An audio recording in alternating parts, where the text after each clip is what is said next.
হয়, সমাগত যেহেতু 2026 চনৰ বিধানসভা নিৰ্বাচন আৰু নিৰ্বাচনক লৈ ইতিমধ্যে শাসক বিৰোধীয়ে কিন্তু নিৰ্বাচনী প্ৰচাৰ আৰম্ভ কৰিছে। আচলতে ক'ব লাগিব এটা কথা, যিহেতু নিৰ্বাচনক লৈ যেনেদৰে নেতা প্ৰস্তুতি আৰম্ভ কৰিছে তেনেদৰে কিন্তু ৰাইজৰ মাজতো ব্যাপক চৰ্চা চলিছে যে এইবাৰ দিছপুৰলৈ কাক পঠিয়াব।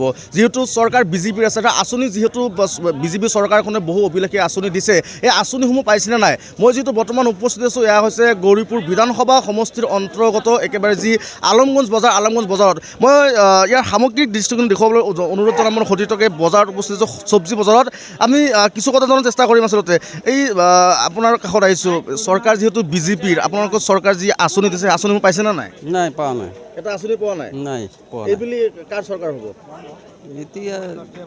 চৰকাৰ কোনে হ'ব? এইবাৰ কাক বিচাৰিব আপোনাক? কোন চৰকাৰ লাগে আপোনালোকক? আমাক কংগ্ৰেছ লাগে। কংগ্ৰেছ? কিয়? বিজেপি বিভিন্ন আঁচনি দিয়ে। নাই, তাৰ ব্যৱহাৰে ভাল নহয়। কাৰ ব্যৱহাৰ ভাল নহয়? বিজেপিৰ। কিয়? বিজেপি কি কৰিলে? বিজেপি কি কৰিলে মানে ইমান দিন থাকি বহুত চৰকাৰ গুচি গ'ল, কোনো উচ্ছেদ কৰা নাই। নতুন চৰকাৰ আহি কিনে উচ্ছেদ কৰি আছে মানুহৰ, আৰু কিমান জ্বালা দি আছে, যন্ত্ৰণা। বিজেপিয়ে দেখোন বহুত চাকৰি বাকৰি দিলে, ৰাস্তা ঘাট কৰিলে। নাই, কোনোৱে ৰাস্তা কৰিছে? ৰাস্তা কৰা নাই এতিয়া। মই আৰু এজনৰ কাষত যাব বিচাৰিম।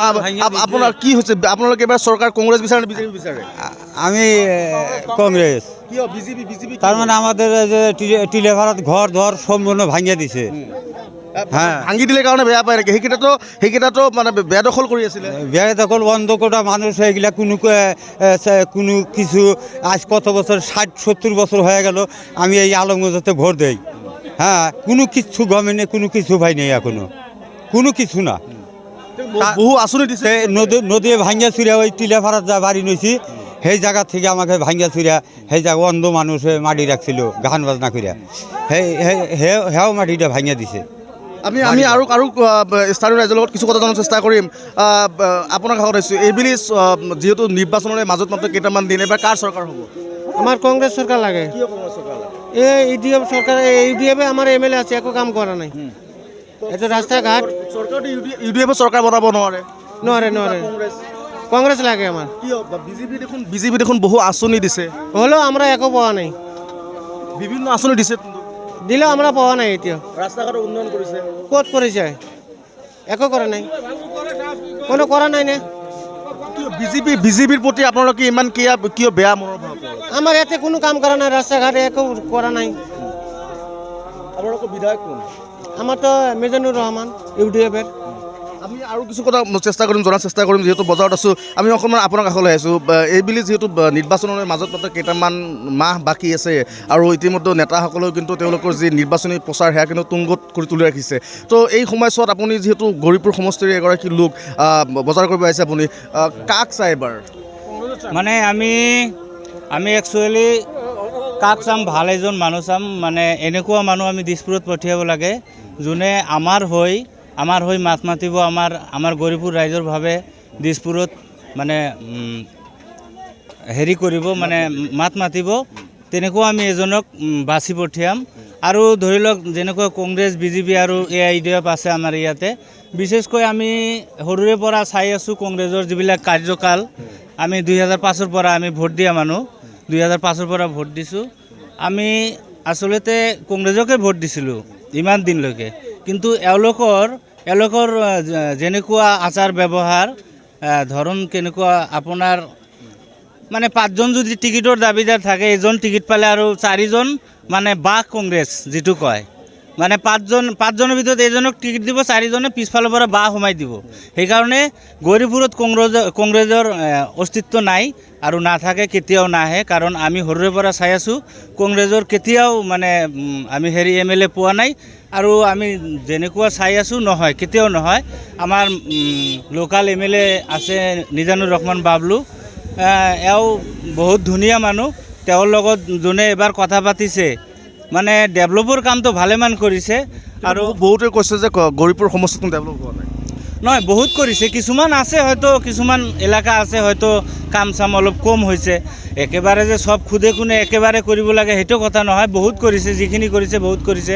আপুনি আমি এতিয়া চৰকাৰটো আমি ধৰি লওক ভাবিছোঁ গৌৰীপুৰ বিধানসভা সমষ্টিত আপুনি AIUDFক ল'লে কিন্তু চৰকাৰটো বনাব লাগিব চৰকাৰ আপুনি কাক সমৰ্থন কৰিব চাওক চৰকাৰ আমি বিচাৰিম যাতে আমি যিহেতু আমি গৌৰীপুৰত UDFৰ মানে হেৰি কেণ্ডিডেট বাছি ল'ম ৰাইজে কি কৰে নাজানো কিন্তু আমি চেষ্টা কৰিম গৌৰীপুৰৰ পৰা UDFৰ বিধায়কজন আমি বাছি পঠিয়াম দিছপুৰলৈ চৰকাৰ যাতে এওঁলোকৰ লগত জড়িত হৈ যাতে চৰকাৰ কৰিব পাৰে যিটো চৰকাৰ আহিলে AIUDFৰ কংগ্ৰেছৰ চৰকাৰ হ'ব লাগে নহয় সেইটোৱে বিচাৰোঁ কাৰণ বিজেপিয়েতো বহু অভিলাষী আঁচনি দিছে ৰাস্তা ঘাট বনাইছে শিক্ষাৰ ক্ষেত্ৰত উন্নয়ন কৰিছে আপোনালোকে বিজেপি কিয় সমৰ্থন নকৰে চাওক বিজেপি যি কৰি আছে চাই আছোঁ কৰি আছে এই সৰু সুৰা আঁচনি যিবিলাক আপোনাৰ 1200 টকাৰ হেৰি দিছে অৰুণোদয় দিছে মই এজন নিজে 5 বাৰ 6 বাৰকৈ এপ্লাই কৰা মানুহ কিন্তু আমাৰ ঘৰত বা আমাৰ ফেমিলিত এটাও হোৱা নাই আমি সেইটো ক'ব নাযাওঁ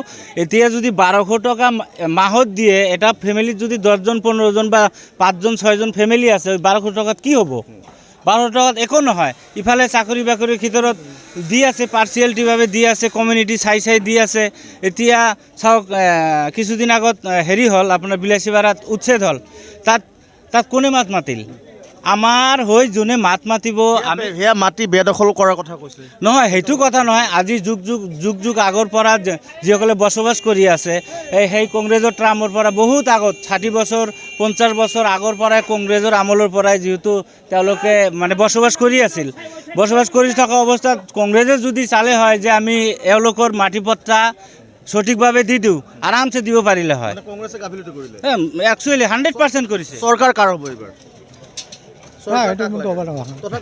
চৰকাৰে যিহেতু বিজেপি আছে এবাৰ কোন চৰকাৰ বিচাৰে আপোনালোকে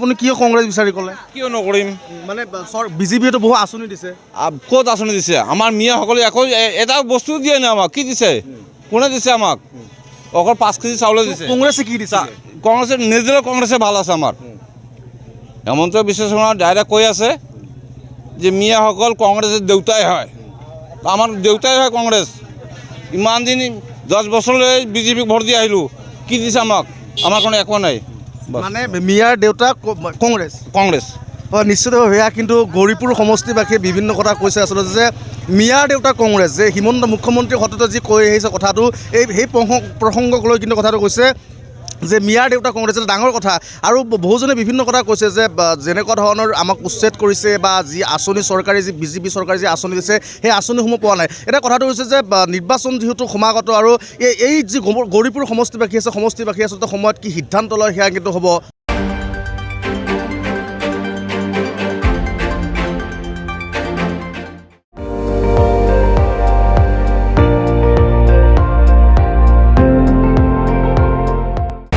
আপুনি চাই আছে ND24 সৰ্বশ্ৰেষ্ঠ নহয় সৰ্বোত্তমৰ দৌৰ